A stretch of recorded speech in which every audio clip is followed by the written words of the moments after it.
What is happening, people? It is Brian Alsruhe, NEVERsate.com. I am obviously not in Maryland. I don't know where we got lost. Uncle Nick is the national champion. I get my shoulder cut off in a couple days. I have absolutely no idea what's going on. Uncle Nick is the 200-pound national champion. So as you guys can tell, I'm not at the gym. I am not even in Maryland. I am actually in Utah at Bryce Canyon, which you guys are going to get some footage of that. My wife and I decided to go there after the national championships. We rented a car in Vegas and we drove out to Bryce Canyon. Just check it out. Check out some of the scenery, because if we're going to be out here, we might as well see some, because you never know when the next time we're going to be out here is. And man, I tell you what, I was absolutely blown away the entire time. So that's why I'm taping from a hotel room in the middle of Utah. But the point of this video here is to recap the 2017 national championships. And like I already said, Uncle Nick won the 200-pound weight class, and just absolutely amazing. That is actually our second national title back at the gym. We have a World's Strongest Man title, or I guess Africa's Strongest Man, a bunch of Maryland's Strongest Man titles, as well as East Coast Most Powerful titles. It is just completely overwhelming for a gym that belongs on a farm that doesn't even have a bathroom. I'm absolutely humbled and amazed every single time that I think you guys aren't going to get any better. You guys always show up and outperform any expectations I had, and it's just so amazing. Every single person who competed at nationals from my gym did an absolutely amazing job. We had some amazing performances. Nick won the title. My wife Elena came in 5th place. My boy Greg Incencio came in 5th place. Just about everyone finished within the top third of their class, and everyone just performed very, very well. And if anyone did have problems, a lot of times it wasn't because of their actual performance. It's because some other thing going on that had to do with logistics or something like that. So I could not be more proud of your guys' performance. I can say that without a doubt. However, what I am truly proud of is the way that all of you conducted yourselves. So between competitors and their family members and their people who came to support them, there were a lot of NEVERsate shirts floating all around. That was awesome to see at the national championships, because literally 2-3 years ago, no one had a clue who I was, and now people are showing up with my shirts. It is just so humbling, and I can't believe where things have come in such a short amount of time. But the coolest thing about our team and their families and all the people who came to support is there are a lot of people who show up to nationals who do not show up with the team because they didn't have other people from their gym who qualified, or maybe they couldn't afford to go, or whatever the case may be.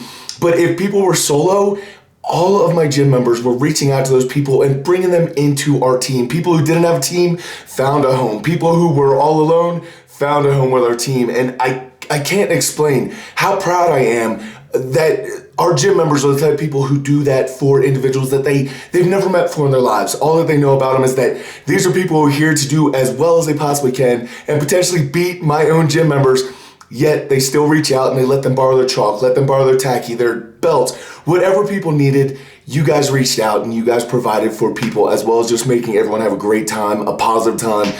I am blown away by each and every single one of you. It is just, and when it comes to my own performance, I had the worst performance of my entire career, and I've never felt so rewarded after a competition. And that has nothing to do with anyone's performance, even you, Uncle Nick. All of you amaze me. So on to my performance. As you guys know, my rotator cuff is torn, so I didn't know whether I was going to compete in nationals, and everyone that I talked to, especially the guys that I really, really respect, all of them said, do not do it. And guys, I didn't mean to disrespect your opinion or your advice or whatever the case may be, but you guys got to remember, I'm wearing a Suffer Beautifully shirt. My slogan is die empty, not die safely. Like, when it comes to things like this, I would not be the man that I am if I didn't at least try and go for it. So pretty much what happened is our very first event was the log clean and press, 4 reps, as many reps as possible in 60 seconds at 320 pounds on the log. So as I'm going up to this, I was going into warm-ups and I didn't know whether I was actually going to compete or not. And the warm-ups, I'll be honest with you, were in a lot of pain. I was sweating profusely, and it had nothing to do with the literally four reps of the log that I had done. It's because my shoulder was hurting so bad. I was sweating through my shirt. It was a mess. It was a mess from the very beginning. So during warm-ups, I worked up to 280 pounds on the log, but that's a 40-pound jump to the competition weight. But 280 pounds hurt bad enough that I was like, why don't you just hold off and see how this goes once time goes. Now, because I was very early in signing up in the 265 weight class, I was the last person in the entire competition to be called up. Literally, my name was at the very bottom, and that is an awesome place to be because you get to see what everyone else gets to do. So I talked to Andy Shadow, who is a training partner of Brian Shaw's and one of my coaches, and he told me what he thinks that I should do since I was going so late was that I should watch and see if people are zeroing it. And if people are zeroing it, then I should go for it, because if I even get 1 rep, then I'll have enough points, and then the risk of hurting my shoulder further is going to be worth it. However, if people are getting 4, 5, 6 reps, then it's probably not even worth it and I should withdraw. Which, looking back, makes a lot of sense. That was an excellent strategy. However, me being me and my puppy brain kicking in, I thought it would be a good idea to go for it anyway. And guys, hardly anyone was zeroing the log in my personal weight class. A couple guys did, but for the most part, guys were getting 2, 3 reps, things like that. So I kind of knew that I didn't really stand a chance. So I was gonna do it anyway. I was gonna see what happened. So I lined up on the log and I ended up hitting myself in the shoulder a bunch of times, because my reasoning was, just like if you rub capsaicin or something, it just replaces one pain with another, and my shoulder was in serious pain. So I started whacking on it, thinking that if I hit it enough and created enough pain, then it might dull the other pain that is actually stopping me from being able to press this thing. So I lined up on the log, they say competitor ready, go. I clean it up, no problem. I was shocked. It was so easy to clean. And then the problem was that I could not stabilize my left arm with the torn rotator cuff. So my right arm felt pretty good. Left arm was shaking all over the place because I can't get my elbow up into a good rack position with my shoulder in the state that it is. So I go to drive and there is absolutely no way. I clean it back up again, I go for it again, and then it just becomes an exercise of futility. And that was that. That was event number 1. So that was my very first zero in a competition ever. And to be completely honest, I didn't even really get that upset about it, which is completely uncharacteristic for me, because typically I throw hissy fits like a little baby every time I don't do well at all, at anything. I'm mature. So after that, I immediately got ice on my shoulder and started thinking about the second event, which was a deadlift, which was 840 pounds for as many reps as possible in 60 seconds. Now, I had warmed up with everyone and all the guys that I'm there with, whether it be my partners or other people that I only see during Nationals, because Nationals is very much like a family reunion, because there's a lot of people that are spread all across the nation who you never ever see except for at Nationals. So all my friends are there and they're all trying to weigh in and be like, dude, it's worth it. And some people are like, dude, it's not worth it. Some people are like, what are you doing with your life? Like, you need to get your act together. So I'm starting to warm up for the deadlift, and I worked up to 610 pounds and I got a decent amount of pulling in the shoulder. And then we had gotten a notification. There were plenty of notifications at this Nationals. But I digress. And there was a notification that we were going to have to do the next event, which was going to be a Husfeld stone, which was supposed to be off a keg. And then we were told that we were going to be picking it off the ground. Now, since my shoulder being in the situation that it was, our Husfeld stone was going to be 400 pounds. And I can tell you right now, doing this with a 400-pound Husfeld stone with a torn rotator cuff from the ground was not going to happen. If it was going off kegs, then I'd probably be okay. So once they said it was going off the ground, then I decided to withdraw. So I went over and put in my name and talked to everybody and said, look, I'm sorry, getting surgery. There's nothing I can do. I'm just going to coach for the rest of the time, which is disappointing because this is the first competition I've ever had to withdraw from. And then events started changing at the national championships. And these new changes looked like I would actually be able to do better with a hurt shoulder. And I wanted to compete again, but I had already withdrawn and taken 2 zeros, so there was really no point at that time to really go for it. And that was frustrating. But as it turns out, it ended up being the best decision I've ever made in my life, because all my athletes did absolutely need me. There were a bunch of people from other teams who came up and were just asking for advice, asking for help, and I was able to help them out. And there was even a medical situation where one of my friends, a guy that I only see at Nationals, had a medical emergency, and I was able to help him out during that. And that's something that I would not have been able to do if I was still competing. And when it comes down to actually helping people and doing good things for people, or being a jerk and competing, because I am always a jerk when I compete, I think I was exactly where I was supposed to be. And I felt so rewarded after day 1. It wasn't even funny. I just felt like I was able to help more people and make a much more bigger impact by not competing than I would have if I was actually in there lifting heavy things. Day 2 ended up being more of the same. I was literally walking around, since I couldn't compete. We had the yoke as the very first event, or I guess everyone else had the yoke since I quit like a big baby. But everyone else had the yoke going on. So I was actually walking around with chalk from our team and just chalking everyone's shoulders and asking people what their plan was and trying to help people out, helping people, talking about brace, talking about cues, things like that.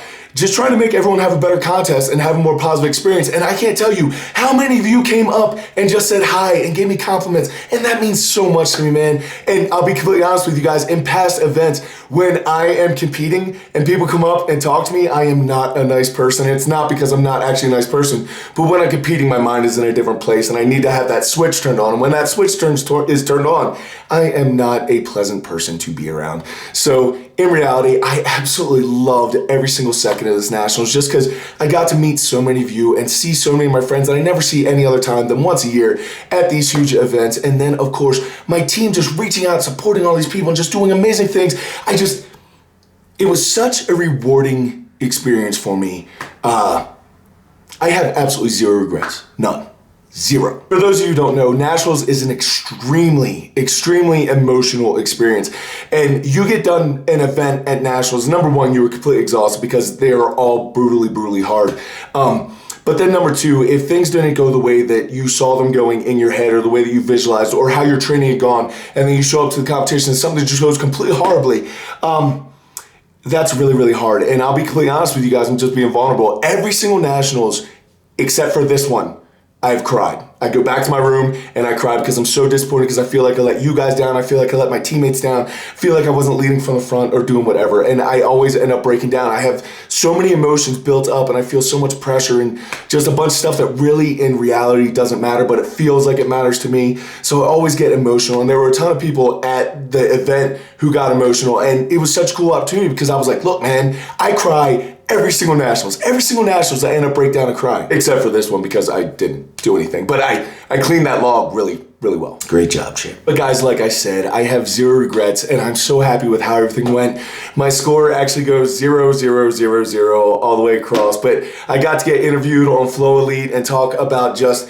the opportunity of going to Nationals, what it all means. And guys, again, if you gave me advice to not do it, there are so many people that I respect so much that told me that they think that I should not do it, and I didn't mean to disrespect any of you or any of your opinions. It's just I would not be who I am if I just bowed out and didn't know. And to be completely honest, if you fly all the way across the nation and you spend thousands of dollars to compete, it is really, really tough to go home with that regret of not knowing. You know what I mean? Like right now I have the regret of I hurt my shoulder. I definitely hurt it worse. I don't think a lot worse, but I am bruising out.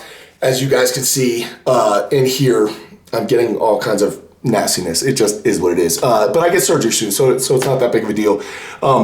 It's definitely in pain, but there was absolutely nothing that I would change about what I did, because even if it is a little bit more hurt, at least I can go to bed and look at myself in the mirror and say, you know what, you gave your all, you died empty, you gave everything that you had, you threw caution to the wind, and if you're more hurt, you're more hurt, but you know what, you can go home and you can look at yourself in the mirror and you can be happy with what you did. And then my entire team just picked me up and supported me, and then they crushed it with their performance, and then they crushed it with helping everybody else, and I'm a proud papa. And then, like I said, my wife and I went off to Bryce Canyon. I'm probably gonna do a complete separate video about that because I wanna talk to you guys about a little bit of my mindset with what is going on. But my wife and I went out to Bryce Canyon and saw that. And I tell you what, sometimes after something like a big event, it is so good to get perspective, either just getting someplace out in nature that makes you feel small, right? So we were in Vegas and there were a lot of lights and a lot of sights and a lot of smells and a lot of things going on at Vegas. And, it was so nice to kind of get away from all of that and all the pressure of the competition and just the stress and walk out and feel small and feel, you know, everything just got put into perspective, because at the end of the day, it's not about building muscles. It's not about national championships. Again, good job, Nick. It's about building character and mental toughness and just learning things about yourself and using this vehicle as a way to do that. And I can honestly say that is exactly what I'm doing. That is exactly what my team is doing. And I just can't believe it. When we get back, we leave tomorrow, which you guys will already be seeing this. I will be back home by the time that you guys see this. And then we have Maryland's Strongest Man coming up this weekend, where literally the other half of my gym is competing. So like half of my gym, we have a very small gym, but half of my gym was at Nationals, and then the other half is doing Maryland's. We have literally probably like 3 people at my gym that do not compete. Literally every other person in my gym competes. It's absolutely insane. And none of them came from a competitive strongman background. They're just normal people who get excited and want to push themselves, and it's just awesome to see. So we have Maryland's Strongest Man coming up this weekend, and then I sleep for probably a night or two, then I go get cut. My rotator cuff gets fixed. Whatever is wrong, my bicep gets fixed. I'm in a sling for 6 months. I'm going to come back fast. I'm going to come back stronger. I'm going to come back better. You guys may see me at the United States Strongman Nationals in 6 months, or you guys may see me a year from now at Nationals again. I really don't know what to expect because it's all going to depend on what goes on with the surgery. But man, I'll be honest with you, I'm excited about it because it's one step closer to getting to where I want to go. And it's going to be a terrific opportunity for me to kind of focus on some other things with my videos, with my gym, with my coaching, with my athletes. It opens up other opportunities that maybe I've been neglecting because I care too much about the physical side of things, when maybe there's some other stuff that needs to be built up. And then once the physical side comes back, it's all just going to explode and it's going to be awesome. So guys, if you guys came up and said hello to me, I thank you so much. That means so much to me. So cool of you. It was so great to meet all of you. To each and every single one of you who joined our team from the outside, you do not need to be based in Maryland to be part of the NEVERsate team. If you are interested in doing awesome things for your lives, if you're positive people, if you're nice to each other, you can be part of the NEVERsate team anytime that you guys want. Anything that myself or my team can do for you, we absolutely will. Always come up, say hi if you need help or anything like that. If they have a NEVERsate shirt on, trust me, they're a good person. You can go talk to them at any competition. It's going to end up okay. Guys, I just thank you for everything. I thank you for all your support, all leading up this. I thank you for all your advice about whether to do the comp, whether not to do the comp. As it turns out, I kind of did both. I did some comp and dropped out of some comp, so I don't really know. I don't know what the next step is. I am really tired. I haven't slept for a couple days. I'm in a hotel room in the middle of Utah. I just saw something beautiful. My wife's sitting over there, so I'm going to get off this camera. I thank you guys so much. Go out, do something amazing with your lives. Guys, be nice to each other. There's something else I say here. Seriously, what else do I say? Keep working hard! Till I catch up with you next time, go out, do something amazing with your lives. Keep working hard, people. Be nice to each other, and I'll see you when I get home.